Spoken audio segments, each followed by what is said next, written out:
సింహాచలంలో స్వామివారి ఆభరణాల తనిఖీ వ్యవహారం మరోసారి తెరపైకొచ్చింది. నరసింహుడి ఆభరణాలు లెక్కపై గత కొన్నేళ్లుగా సందేహాలు వ్యక్తమవుతున్నాయి. అసలు స్వామివారికి చెందిన ఆభరణాలు ఉన్నాయా లేదా అనే విషయంపై భక్తుల్లో చర్చ జోరుగా సాగుతోంది.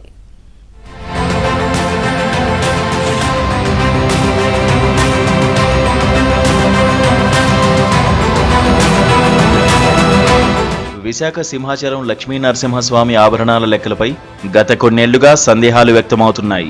కడప జిల్లాకు చెందిన కె ప్రభాకర్ చౌదరి అనే వ్యక్తి సింహాచలం ఆలయంలో బంగారం, వెండి ఆభరణాలు మాయమయ్యాయని గతంలో రాష్ట్ర దేవాదాయ శాఖ కమిషనర్కు ఫిర్యాదు చేశారు. దీనిపై తనిఖీ చేపట్టాలని కోరారు. దీంతో అప్పటి దేవాదాయ శాఖ కమిషనర్ ఆభరణాల తనిఖీకి ఆదేశించారు. ఈ ఏడాది జనవరి, ఫిబ్రవరి నెలల్లో ఆ శాఖ ఆధ్వర్యంలో తనిఖీలు చేసి నివేదికను ఆర్జేసీకి సమర్పించారు. అయినప్పటికీ మళ్లీ తనిఖీలు నిర్వహించాలని ఆర్జేసీ 5 సభ్యులతో మరో కమిటీని నియమించడంతో పలు అనుమానాలు వ్యక్తమవుతున్నాయి.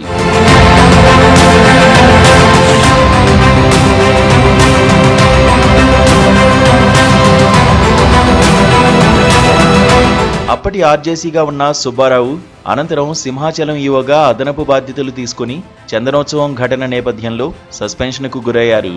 దీంతో ఈ కమిటీ మరుగున పడింది. సింహాచలం దేవస్థానం ఈవోగా అదనపు బాధ్యతలు నిర్వహిస్తున్న వేండ్ర త్రినాథరావు రాజమహేంద్రవరం ఆర్జేసీగా నియమితులయ్యారు. దీంతో త్రినాథరావు అప్పటి 5 కమిటీపై సమీక్షించి తక్షణమే తనిఖీ చేయాలని ఆదేశించారు. ఈ నెల 8న కమిటీ సింహాచలం వెళ్లి తనిఖీలు చేయనుంది. గతంలో తనిఖీలు చేసిన అధికారి నివేదిక ఆధారంగానే ఈ కమిటీ నియమించడంతో దేవస్థానంలో ఉత్కంఠ నెలకొంది.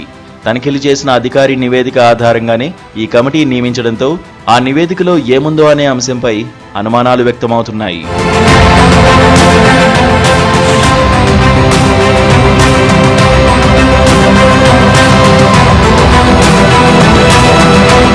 సింహాచలంలో కొన్ని ఆభరణాలు మాయమయ్యాయని ప్రచారం జరుగుతోంది. స్వామివారికి సమర్పించిన బంగారం, వెండి, ఇతర హారాల్లో కొన్ని మ్యూజియంలో ఉన్నాయి. మరికొన్ని విశాఖ జిల్లా ట్రెజరీలో ఉన్నాయి. వాటి అన్నిటి లెక్కలు సరిగ్గా ఉన్నాయా లేదా అని భక్తుల్లో పలు అనుమానాలు వ్యక్తమవుతున్నాయి.